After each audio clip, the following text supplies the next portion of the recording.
Hello and welcome to Soul Portals, exploring psychospiritual horizons with your hosts Cedric Spire and Deanna Nagel. Cedric is an author and therapist who developed the interview guidance model and is a pathfinder in the psychospiritual realm.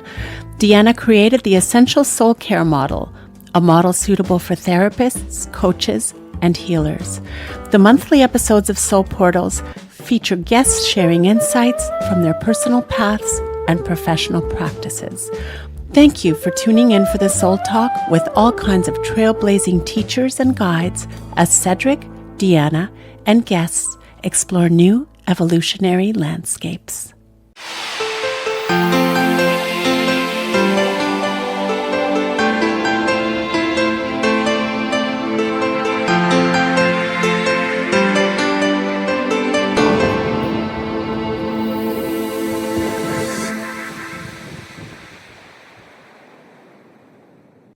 So our portal of the month is Larry Culliford, psychiatrist, lecturer, author. He co-founded the Royal College of Psychiatrists, Spirituality and Psychiatry Special Interest Group, hence the relevance to our theme. Looks frozen. Okay. I always do an opening invocation, which goes like this. May the spirit flow freely through our conversation and gathering, allowing it to be both energizing and edifying. Amen. And the opening quote is from Larry's book, The Psychology of Spirituality. Very comprehensive book that covers the ground of the interface between the two. So to set the stage, I'm going to read a bit from the beginning of the book and then a quote from towards the end.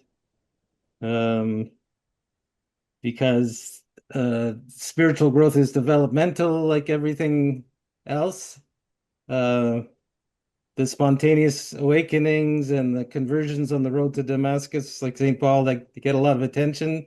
But for most of us, spiritual growth is developmental. And Larry will tell us more about that.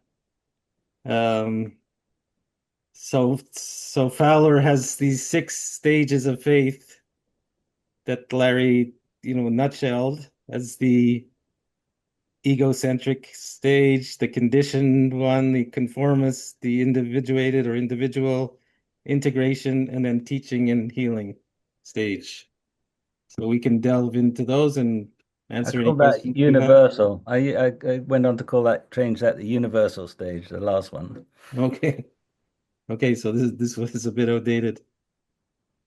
So the quote in that context is with maturity, which is very important, because spiritual people aren't always mature. Mature people aren't necessarily spiritual.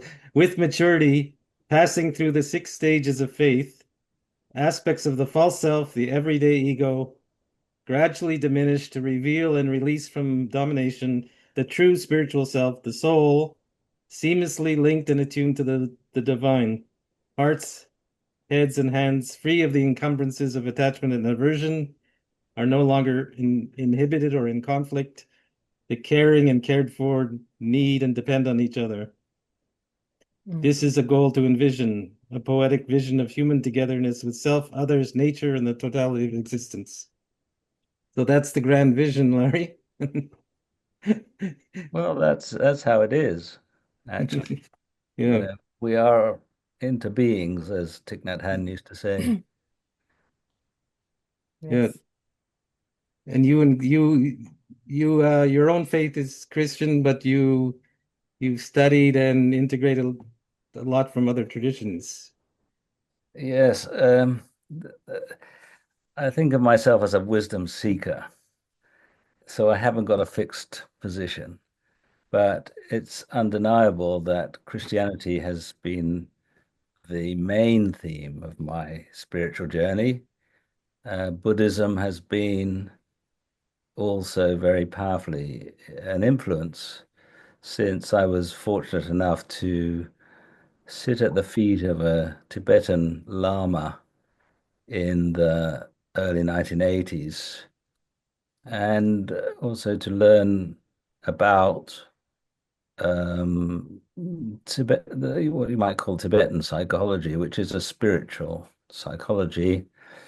At that time, it was marvelous to encounter such a thing. Um, yeah, I don't know how much detail you want me to go into about what I was being taught at that time. The work of Shantideva and another text called Advice from a Spiritual Friend, about more than about loving your enemies, but about making people who you found difficult, making them your teachers, Mm. so that so that whenever you were, oh my word, I don't like this, you kind of, oh yeah, but now I can learn something. This is not Mhm. going well. What can I learn from this? So there is no negative ever. You're always in a situation where you can grow and gain. Mm. So That was there a particular moment in your youth or young adulthood that set you on your path to be a psychiatrist and then a spiritual teacher? Um, well, I'm just editing my autobiography. There's an awful lot in it, and I don't think we're going to get anywhere near all Yeah. of it today. But yes, I probably think that you know I don't know about reincarnation. I don't know about whether we are reborn. But I do think I came into this world knowing something, mm, knowing stuff. I was reading by the age of 3. I was taught by a neighbor lady who was a wonderful woman, whose name, incidentally, her last name was Christian, Roma Christian. And then I went to, my family were not particularly religious. I was christened, baptized, given the name Larry, not Lawrence, and all that. But nobody in the family was religious, if anything, a bit against. Um, my father's religion was golf, actually, mhm.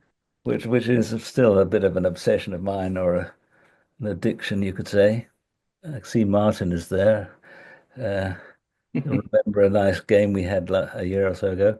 Um, so I had these wonderful teachers at school, various teachers at school, some of whom were immensely influential. And one of the what we call scripture, the scripture teacher, Miss Elizabeth Waddy at my prep school, she was just wonderful. She loved Jesus, She was in love with Jesus, and she helped us love him too. She just went through from it was 4 years I was taught by her over at that school, and she started with Genesis, and she went through the Old Testament story by story, and then into the New Testament, and she told us each class, she told us a story, and she told them beautifully, and she unpacked them. What were their significance, and how they actually flowed together. They made sense not just independently, but as a continuing narrative, and how in the New Testament that followed on from the Old Testament and so on. And I have to say, she was a great influence on me. Um, so that I was quite a religious young fellow in those early days. We had chapel. We had a beautiful little chapel Mm. and at the school, and it was just part of everyday life. It wasn't like separate. It wasn't like you did it on Sundays and you didn't think about it for the rest of the week. It was just part of everything. So then, but then, of course, later on, uh, I sort of, in my adolescent years, I sort of fell away a bit. So I was confirmed at the age of 14. But by the time I went to university, to medical school, I was not church going at all. Mhm. Uh, Now, I'm reminded that your question is about influences. So I've gone, And you have a whole chapter on childhood spirituality Yeah. in the book. yes, I do. Yes. Hmm. Well, that is extraordinary. I mean, I got a limited amount of personal experience of working with, I've never worked with children, professionally. So that chapter is based on the writings of other people mostly.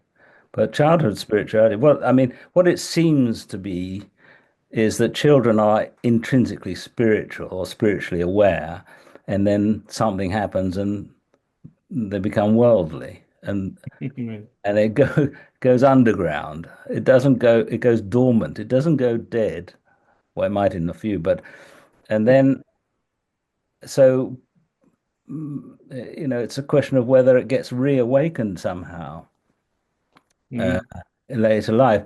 In my case, let me think about, there were lots of important moments that I can tell you about, epiphanies, if you like. Um,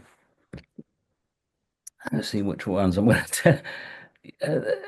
I kind of got in, and well, let's just tell you a little bit more. So I went to Cambridge. I got knocked off my bike in the first week. I was a terrible student. I nearly failed the first year exams, and they kept me on. And eventually, after 3 years, there was no clinical school there at that time. I went to London to Guy's Hospital, and I got to the end of nearly 6 years of medical training, and I hadn't really done the classes, and I failed the first set of exams. And then then I suddenly sort of looked myself in the mirror and said, actually, you better pull your socks up because, you need to do this. And I worked really hard for 6 months, and I did 2 or 3 clinical jobs. I was able, even as a student, you can go in, become what they call a student locum, and work in the teaching hospital as a house surgeon or a house physician. And I did 2 or 3 of those, and I suddenly awoke to the idea, oh, I need to know this stuff, not to pass the exam, but to be a doctor. I mean, it's obvious, isn't it? But I didn't cotton onto it. And once I got that, I just got my head down, passed all the exams second time, Mhm. and and then I started you have to do a year of 6 months each of medicine and surgery, and I did all that. And then I hadn't got a clue what to do because I didn't really know what kind of doctor I wanted to be. So I thought, well, I'll travel. Why not? I'll get a job overseas somewhere, and it'll be good and be enjoyable. And I went to New Zealand, and I had a 1 year visa and a job in a 6 month surgical job in the North Island. And when I was looking to go in the second half to the South Island, the only job available was psychiatry.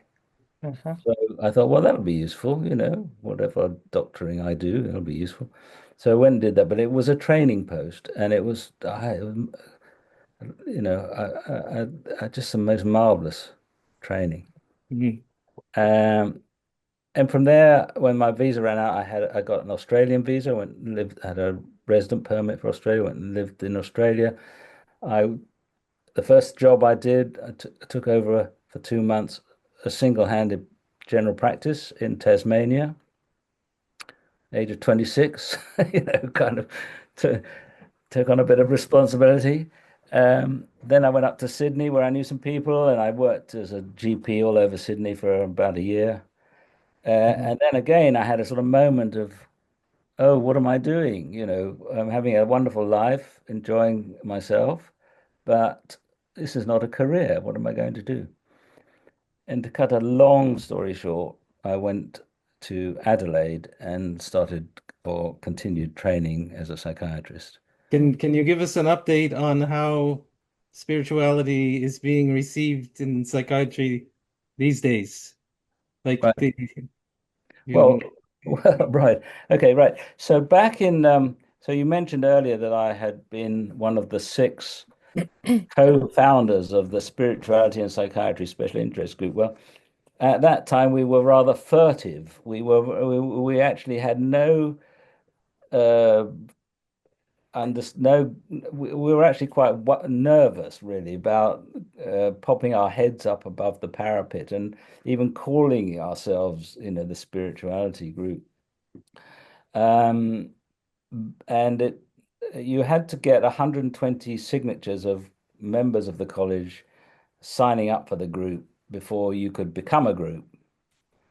And we were astonished to get those signatures within less than a week.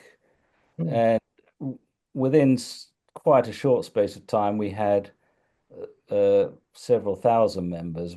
I think it now has 4 or 5. I don't even know exactly, but 4 or 5 thousand psychiatrist members. And we started putting on events, day conferences, and so on. And then we started getting asked to write papers. I wrote the first couple, one on just spirituality in psychiatry, and then one on how to take a spiritual history, which is actually That's in the here. yeah. it is, isn't it? Yeah, That's a great, about the yeah. training program I Hmm. set up in Brighton when they opened a medical school in Brighton. I started teaching young people about spirituality in healthcare, not just in psychiatry, but in Right. healthcare, with 2 questions. Are you spiritual or religious in any way? Please tell me about that. Question one. And whether it's yes or no. The second question, when life is tough, where do you go for strength, inner strength, courage, hope? And some people have nowhere to go, and therefore you've identified an aspect of the problem. But many people are surprising. My family might be one common thing, or my faith, or whatever. But you're right in there at what gives their life Yeah. meaning and purpose, and I think that's so vital in terms of understanding people, in terms of trying to help them live healthier, uh, physically and psychologically healthier, and socially healthier, and spiritually healthier lives. Yeah. So I gave that little course to some medical students. They chose it. They came along half a day a week for 6 or 8 weeks. I just gave it for a few years, but it was very, I felt very good about that. Yeah, you're talking about like explicit and implicit, the explicit being the more religious, implicit being the values and the qualities, and Yeah. not necessarily explicit. Well, Yeah. I think you're sort of touching on a perennial issue. Religion and spirituality. How are they related? Are they the same thing or not? Well, of course, when we were and this is in the late 90s when we started that group, everybody immediately thought when you're talking about spirituality that you were talking about religion. But we would, me in particular, I was very keen in everything I wrote about to distinguish those two.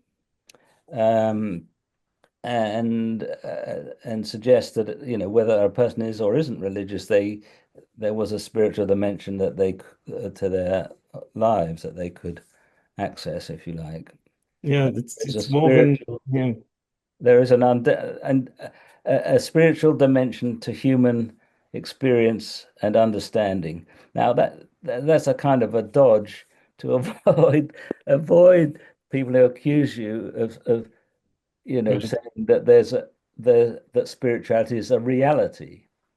Well, it may be a reality. As far as I'm concerned, it probably is a reality, but it's undeniably part of some people's experience and understanding of their lives. And therefore, I was kind of evading difficult, Yeah. questions. We say it's as important as the cultural assessment or any of the other Yes. assessments. Oh, Yeah. yes. Well, it Because is. Well, it's more important because it's so helpful. It gets you it gets you with the patient, it gets you with the other human being at a level of equality, at a level of understanding, at a level of a sort of intuitive level of trust as well. All of the things that you want in a therapeutic relationship. Right. And and you're allowed to admit ignorance to you don't know. I don't know how to help. I don't know what to say. I don't know what that's you don't have to pretend to be an expert, you could, and uh, and you can learn from the patient. You're here to help me as much as I'm here to help you. Mhm. Well, yes, it can be a collaborative process. Well, it is a collaborative process. Jung said that. He said that the therapeutic process involves a dyad. That's two people who become one thing, and when the process is done, they go separately, and they are both changed, Mm. Right. hopefully for the better. Okay, so there's a third question that's a can opener for what we're Yeah, talking about, which yeah, would be what uplifts your spirit and allows you to lose track of time? What yes, uplifts your spirit and allows you to lose track of time, which is yeah, generic, yeah, right? So somebody yeah. can say praying, but somebody can say, swimming, like, Or the beauty of a sunset. yeah, They're all playing golf. Yeah. right. Oh yes, there's so many making love. I mean, there's Mm, lots of things. There's absolutely lots of things. Gardening. My mother, I used to think my mother's garden was like her temple. It was where she went, her happy place. She just went, and hours would go by, and she wouldn't notice the time passing. I think experiences of not just joy and timelessness, but awe and wonder and mystery, Yes. spiritual experiences. People do well to seek them out, to recognize them, to take note. If you keep a journal, what make a note of anything, just a butterfly, whatever it might be. Um, Synchronicities. I yes, I yeah, have a journal of sacred synchronicities, uh-huh, so I won't forget them. Some are astonishing, so I have a journal where I enter them as yeah, they happen. yeah. Yeah. Well, tell me one. Oh, okay. Yeah, there's a lot to choose from, but one like related to our common ground, the Benedictine contemplative path. So in Montreal, the Benedictine Priory uh, introduced Christian meditation. So even in Mass, the point after communion, where people in church sit for a few minutes, well, everyone would be meditating on the cushions during that time. Hmm. Anyway, I had a rented apartment just down the hill from the Priory, and it like on purpose and for the location. And then when I moved in, like, the normal procedure of the tenant moving all his stuff out, me moving in, there was one thing that he left. Like I had no idea who the previous tenant was. Hmm. He left a plaque on the wall, which was "Be still and know that I'm God," and that is the motto of the Benedictine Priory. Okay, So that was there when I moved into the apartment. So wonderful. these are like no doubters for synchronistic events. Like you can still say coincidence, but yeah, I don't I've got experience. one Okay. because Deanna was asking about Yeah. uh, sort of epiphanies or moments with. So when I came back from Australia to live back in England, I was working in and around St. George's Hospital Medical School, which is in southwest London, and I eventually bought a house in a place called Sutton, and I noticed that the house was literally a 2-minute walk from a great big church. And I hadn't been going to church for ages, years. But I thought, you know what, I think I think I'll go to a service one of these days. And then one Sunday I woke up and it was a sunny day. And I thought, oh, I'm going to church today. And I got up and the service began at say 10. So I set off at 5 to 10. And I got to the church and it was full, huge, big church, and it was absolutely full. I had to squeeze in at the back row. In the back row, there was a little space. And I thought that was a bit strange because, I'd been in a lot of churches that were mostly nearly empty in earlier parts of my life. Anyway, as soon as I got sat down, I had to stand up because the music started, and the choir came in a procession from behind me, very close to me, down the passageway, the aisle. And at the back of the procession was a bishop. And a bishop has a cross, a crozier, which is designed to, like a shepherd's crook, bring sheep back into the fold. And of course, I'm Larry the Lamb, Larry the Lamb being brought back in by the shepherd's crook. I thought, oh, that's. He was actually there. The church roof had been hit by lightning and been repaired, and he was there, the bishop, to rededicated or bless the place. I didn't know that, but at the time, but it just shivers went through me. Oh, I'm back in this In the fold, in the fold. religion business, kind of thing.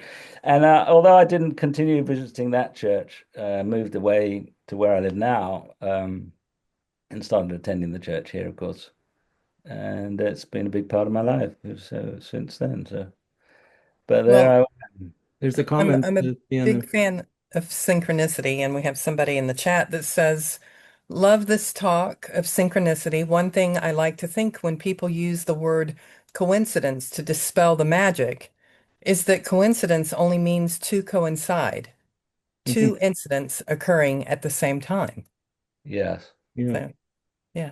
Well, I tried to I read Jung on synchronicity, and it's absolutely not yet still clear to me what he meant by that term. But what I mean by it, or what I understand by it, is what you've been talking about. Something that um, is appears to be uh, providential, you could say. Yeah. Meant to happen. The simplest definition would be a meaningful coincidence. Yeah, Right. yeah, And yeah, then that there's a subjective aspect to it, to how many dots that's connecting for you. yeah. And Yes. the more dots, the less of a coincidence, in my And view. if you Well, have I can tell you some more. I'll tell you one or two more. Okay. Okay, so between going to from New Zealand to Australia, I came back to England for a visit, and shortly before I was due to fly back again, I was playing golf with my father, and one of his friends uh, indicated that he wanted to speak to me, and after the game was over and back in the clubhouse, he said, "I hear you're going to Australia." Yes. He said, "Well, look this fellow up," and he wrote a name on a piece of paper and he put underneath Royal Melbourne Hospital. He said, "This chap is one of my oldest and best friends, and he works as a surgeon at the Royal Melbourne Hospital. I'm sure he'll give you a great time. Just tell him you're my friend." You see? Well, I put the piece of paper in my pocket, in my wallet rather, and I wasn't going to Melbourne, so I wasn't planning to go to Melbourne. Uh, I went to Tasmania, as I mentioned, then up to Sydney. So when I was in Sydney, I met somebody and we became romantically involved, you could say. We became very close friends, and she'd been married before, so the name she had wasn't her family name. And one day she told me what her family, oh no, one day she told me about her brother, who was a surgeon in Melbourne at the Royal Melbourne Hospital. And his first name was the same as the name on the piece of paper. And I said, "What was your family name?" And she told me her family name. And that was it. I got my piece of paper out of my wallet and showed it to her. So I was having a relationship with the sister of this fellow who was a friend of my dad's friend. So, that is, That qualifies. you can't make that up. you can't It's make that up. No. right. Right. Uh-huh. Well, and I was going to say that if you have many coincidences in a row or during a period in your life that aren't necessarily big things, like little synchronicities, Hmm. To me, that's just a sign that you're on your path, that you're Okay. tracking them and you're paying attention. Yes. Okay. Good. Yeah. Okay. Yeah. I go with that. Well, I've very often had this sense that I'm on the right path. Uh, I'll tell you another story. Um, so when I came back from Australia, before I had started going back to church, I had in Australia been spent some time with these t wonderful Tibetan teachers, and I decided to go to a Tibetan Buddhist center in northwest England. Uh, and I didn't know at that stage, I had left my work in Australia. I had had to take, for reasons too complex to explain, but I had a house to sell. I couldn't get out of Australia immediately. And then I went to South Africa and Egypt, and then I went to the USA. And you'll have to read my autobiography when it's published to find out what all that was about. But eventually, I got back to England, and I wasn't that keen of resuming psychiatry. I had done enough training overseas in Australia and New Zealand to sit the UK exams and qualify, but I wasn't comfortable with the British system, and I thought, well, maybe I could do something else. Maybe I could become a novelist, or maybe I could even become a religious person in some way. So I was sitting in this Buddhist center meditating, and I thought, well, I can't become a Buddhist monk because the Lord's Prayer kept running through my head and hymns from my childhood and all that. I thought, well, you're much more of a Christian, and I didn't know anything about Christian monasticism at that stage. And I thought, well, if I'm not going to be a monk, and I can't, and I'd been unsuccessful. I had written a novel that hadn't got anywhere.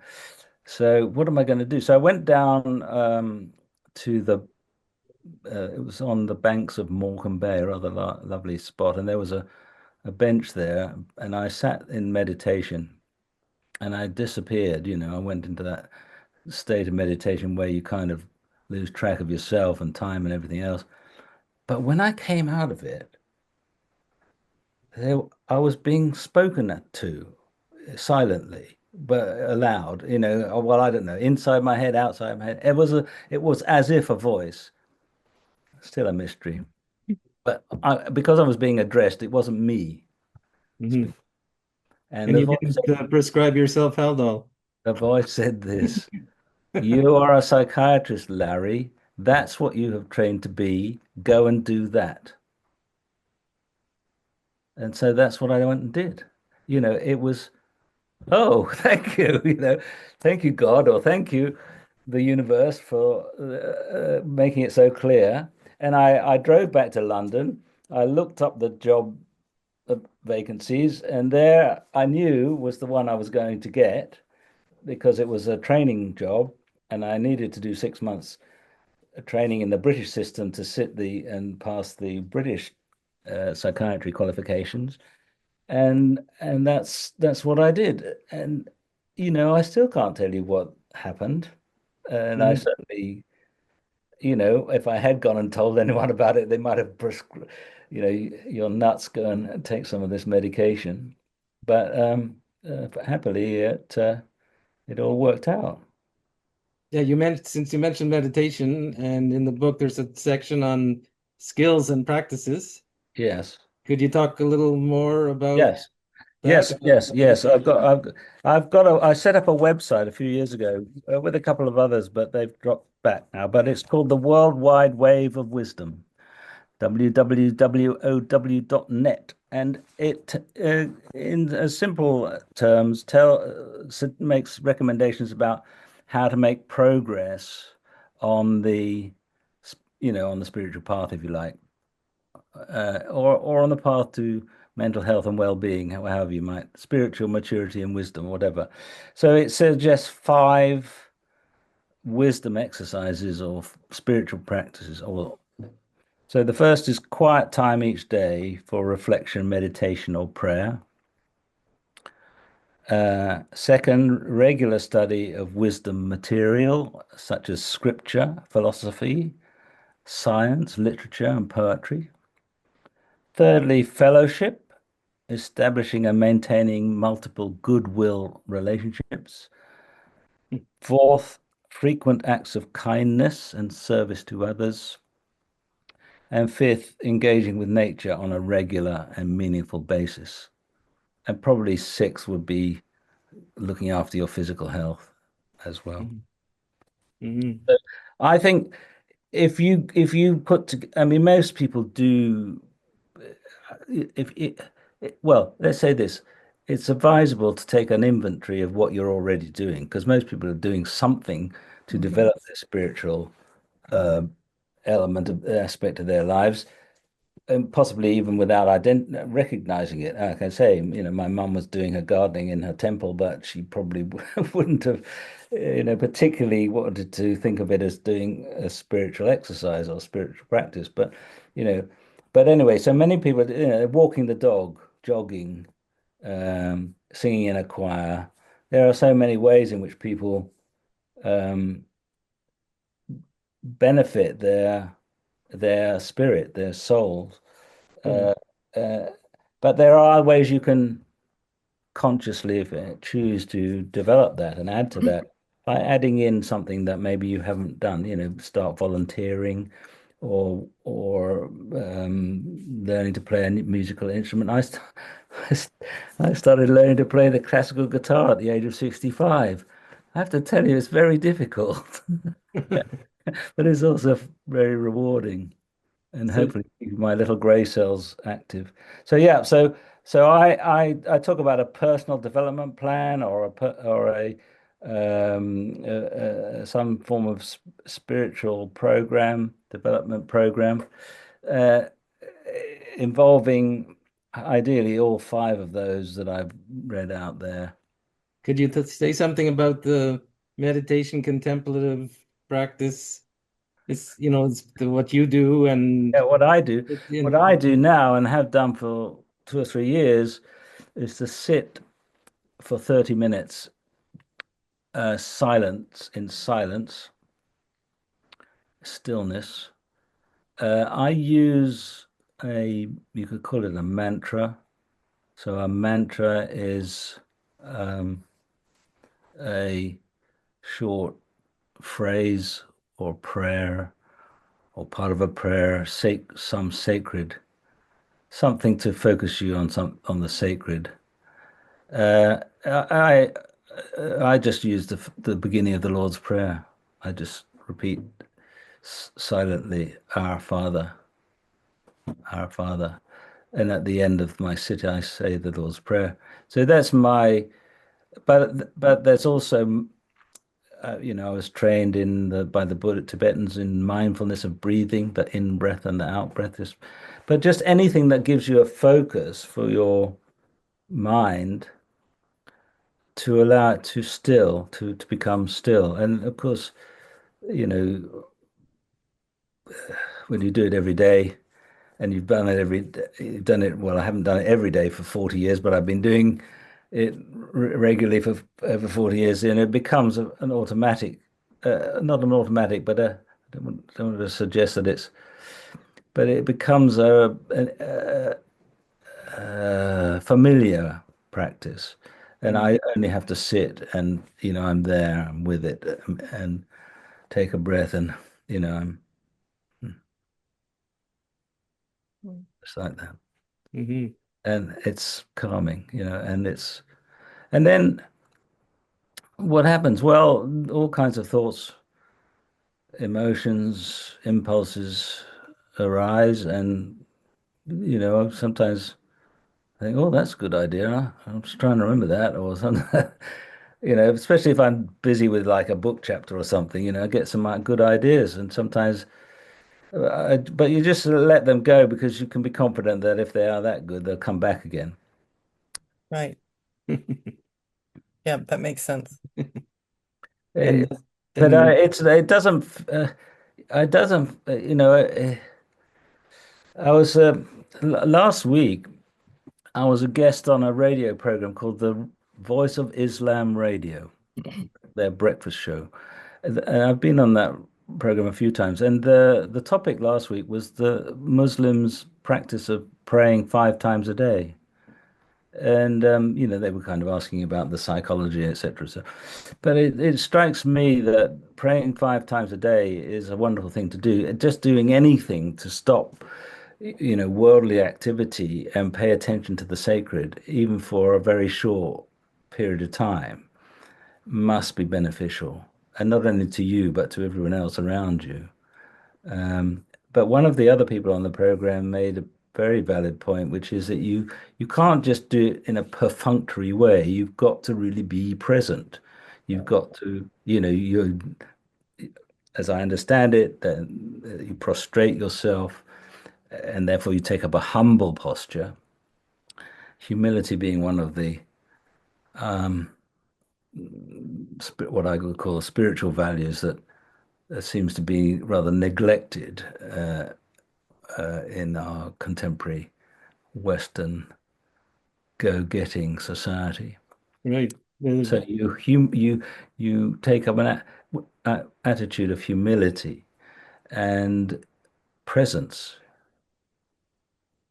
You're there in the here, which is of course also what the Buddhists teach about meditation. It's learning to dwell in the present moment, in the here and now. The sacrament of the present moment is a phrase I've heard rather like. I like that. And where would you be on this scale, like speaking as a psychiatrist, between medication and meditation? Well, both really. I mean, they're not either or. Right. But I haven't been a psychiatrist. I haven't been practicing as a psychiatrist for an awfully long time, over 15 years. So I haven't been licensed to prescribe medication for a long time, and I don't have to think about it. I don't even recognize some of the new medications. So fortunately, But you would prescribe meditation to anyone. well, And there's a bit of a controversy. You've heard of the bypass operation. How do you think there's any age where it's too young or developmentally not having enough ego strength to start meditating? Would you? you know Or what I don't know the answer. I don't know the answer to that. I don't know enough tiny young people, but and also if you take what I was saying much earlier about the some people may have been born wise and others were, not, if there is some truth in the idea of Buddhist reincarnation and so on, well, some very, very, very young people will be very good at and suitable for meditation and others not. And there are, many people who find it exceptionally difficult and basically can't just still themselves down. So they have to do other practices. I mean, you could do walking meditation, or you can do jogging, whatever it is. But the from a neurobiological perspective, what you're actually doing, or what people say you're doing, is balancing the two halves of your brain, the two hemispheres of your brain, which operate rather differently. I don't know how much you're aware of that, but I find that work, the work that particularly Ian McGilchrist and other psychiatrists has written extensively about in 2 really marvelous books. Is that the bicameral mind book? I don't know it's not called the Bicameral Mind. His book is called The Master and His Emissaries, The Divided Brain and the Making of the Western World. That's the first book. And his second book, which is in 2 volumes, is called The Matter with Things. And I mean, they're quite hard work to read, and you'll be happy to know that I've simplified them. It's in a chapter in my one of my books, more recent books, the Big Book of Wisdom, which, as you can see, is not that big, but it is big in scope, and it's also called Big in contrast to the Little Book of Wisdom, which I also have published. So there's a chapter in here on it's called One Brain, Two Ways of Thinking, and it might be too much to try and summarize that Mm. in this podcast, but I that is so compelling as a way of explaining a little bit in a sort of, you could say, rational way to people who are averse to the idea of spirituality, that actually what happens in your brain, this balancing of these two sides of your brain through meditation practice and other spiritual exercises, is very valuable. Yeah, I was speaking to the notion of needing a strong, developed ego before you try to Yeah, transcend it. yeah. I think that's the ego is not a baddie. It's what we have. It's what we have to make use of. Yeah. Yes, I mean, I've remember this is I'm going back in my mind a long time now, but I used to go to there's a Theravada monastery, a Theravada Buddhist monastery at Chithurst, which is not that very far. Well, it's about 45-minute drive from where I live, and I used to go there quite frequently and got to know some of the monks, mostly Westerners, who found themselves they're a branch of this Thai group, and some of them had spent time in the monastery in Thailand. Um, I remember having this conversation about how there were some crazy people came to the monastery. Well, we would call them mentally ill or mentally unstable, but they were people who we could say didn't have strong enough egos to cope with the spiritual lifestyle, including the meditation practice. That Yeah. yeah, Because it catches up with you in the sense that if you do developmental skipping, you don't get away with it. If yeah, you start meditating, 10 hours a day, you'll yeah. still run into situations where you Oh have yeah. developed the functional ego string. Years ago, when I used to read the academic literature about meditation, I remember reading about something called meditation sickness that people would get if they did that. They did too much meditation, and they would. It's a bit like people who smoke too much pot all day long, and they never get on with life. They Right. just they're happy. They're in their happy place. Who can argue with that? But they're not doing any harm. But they're not really contributing. Maybe. Yeah. Well, and there is, I read years ago about the Yogananda tradition of meditation, which is and they use the chakra system, and they image when meditating light and source coming down through the crown Yeah. chakra. Yeah. And the statement was that that can be very overwhelming for some people, especially in the beginning if they've never experienced it. Yeah. And so Yogananda would say, then image that light source is coming in from the back of your neck into your third eye, not directly into your crown.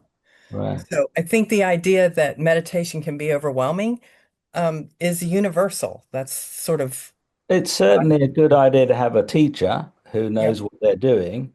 And of course, there are a lot of people teaching meditation who are not teaching meditation practice they're talking in mindfulness and so on.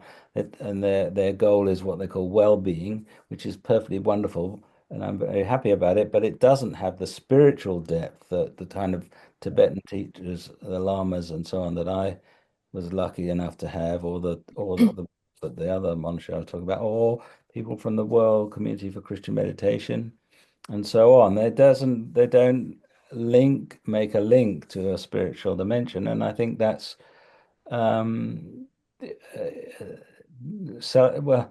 It's regrettable because it's like you're putting your bucket down the well and you start winding it up before you've reached the water. You know. That's a good one. So I have a question based on particularly your chapter, and you just said the 5 steps, the chapter on spiritual practices. When Yeah.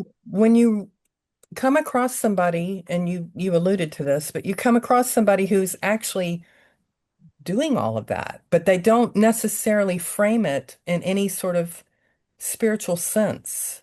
right? Do you guide them along the spiritual path, or do you? It's very difficult, isn't it? I had a conversation with a friend of mine this morning. Synchronistically. And yeah, synchronistically, yeah. Well, not entirely. I did tell him I was doing this podcast this evening, so he did, yeah, so it did open up the topic. But uh, um, and then he tried to put me on the spot. We were actually playing golf, so it's quite hard to have a linear conversation on the golf course because you go off in different directions, etc. But anyway, he said something like, "Do you think I'm doing the right thing or making satisfactory progress or something like that?" And I just said, "Well, I'm trying my hardest."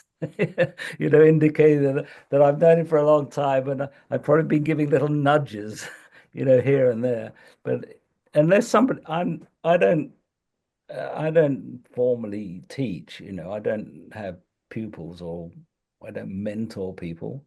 I just write stuff and talk about it, Mhm. and I'm happy to do that. And I'm happy to have any kind of conversation with anybody, but I don't pretend that I've got answers.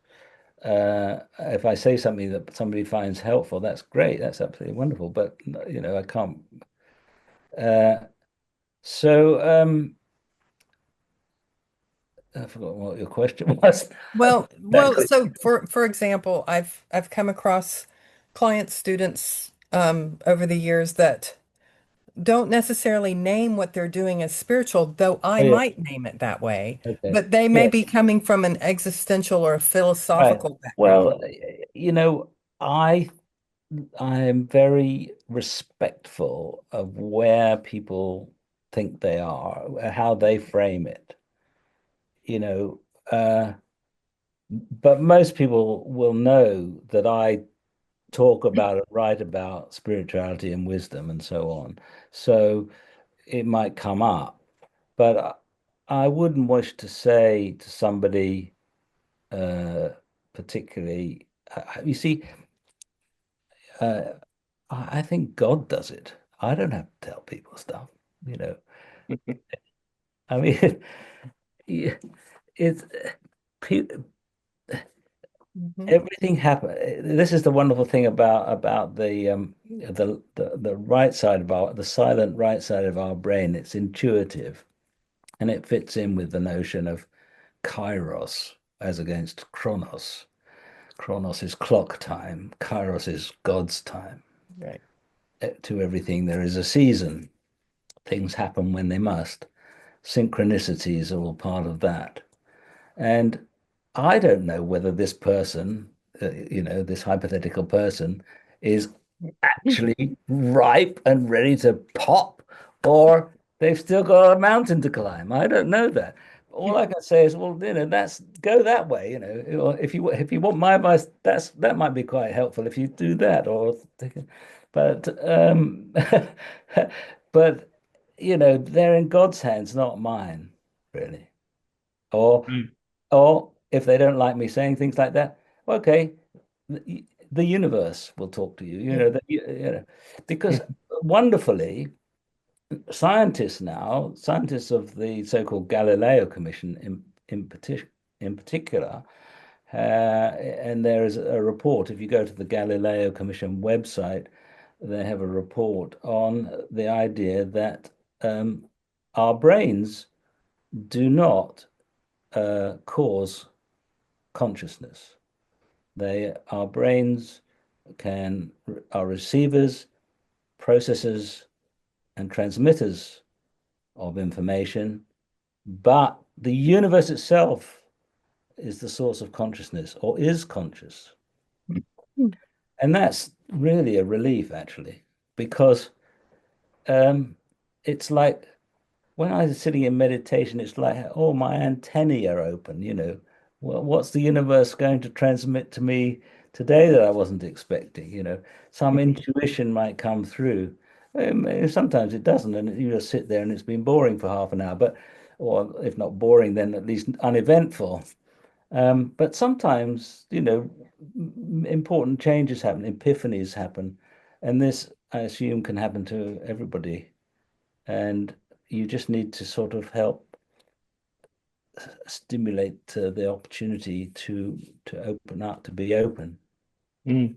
to those. We have about 4 minutes, so I just want to flag if anybody has a question, they can put it in the chat, Yep. so that we don't miss any. Yeah, it's important. important. That was a beautiful Yeah. description of your attitude, which is Yes. very, it's basic humility. And I recall the expression, don't infringe on somebody's evolution Yeah. by thinking you know what's good for them, which applies both to therapy and to spiritual guidance. And As to you said, parenting. And to parenting. parenting, You happen to have exactly. kids. Yeah, Find out who they are, let them flower. Don't, yeah, try and exactly. mold them too much. I had to get out of my father was very controlling, and luckily I went away at the age of 8 to boarding school where other influences could take root. Mm. And well, they did. Well, so far, yes. Right. Okay, well, we've stunned everybody into silence by the look of it. They're meditating. No, Martin's got his hand up. Yes, Martin, I've got new clubs and I played really well, if that's the question. Go ahead. Thanks for this evening. Nice to see you again, Larry. As you know, I've been in psychiatry for many years as well, and with an interest in mindfulness and spirituality. One thing that strikes me about psychiatry, and I'd be interested to hear what you think, is that we're overly inclined to treat what's going on as an individual problem. To my mind, and I feel strongly about this, this is what we see in psychiatry are symptoms of a culture that's lost its way. The Absolutely. level of alcoholism and depression and suicide, Absolutely. it's a symptom. Well, Larry, you have 2 minutes to speak to that. Well, you're gonna have to read my I put something about that in here. Oh, great. I have to read my autobiography because I put some more into that. And also gave a talk not long ago in Lisbon, which I'm hoping to publish, which addresses that. Yes, there's an epidemic of anxiety, depression, addictions, and not just alcohol, but I mean some of the internet-based addictions, pornography, shopping, gaming, etc. Sure. So yeah, and we're trying, aren't we, as psychiatrists, to treat everything on a one-by-one basis. Was hopeless, really. Mm. So yeah, there needs to be a whole culture. There's a sort of spiritual crisis throughout the world. It is a big picture, and that's what I like to address. That's where I'm coming from, is to look at the big picture of what war and terrible atrocities in those wars. Yeah, we're at a crossroads, and I've written a novel in which the only people who survive this novel, After the Flood, it's called. The only people who survive are the native peoples, the Aboriginal peoples. They have the ability to live together and cooperate with each other and get on with things in a and to take note of nature and to nurture nature, if you like. So yeah, I don't like to predict doom and gloom, but the title of my lecture was "What to Teach Young People in the Face of Impending Global Catastrophe." It could happen. Yeah. Okay. And somebody had asked in the chat, what are some good books to read? And I said, of course, any of Larry's books. And I also recommend Cedric's book. And all of that information is in the bios of this podcast workshop. Have you got my website, my other website, my personal website, www.ldc52.co.uk. All my books are there, stuff about them. Right. Okay, so here's your custom-made closing blessing, Larry. May we look forward in hope, especially that note we just landed on. May we look forward in hope, backward in gratitude, upward in prayer, and downward in resourcefulness. Amen. Amen. Yeah. Bless you. This has been great fun. Wonderful. Thank you. Thank you, everybody. Thank you. Thank you.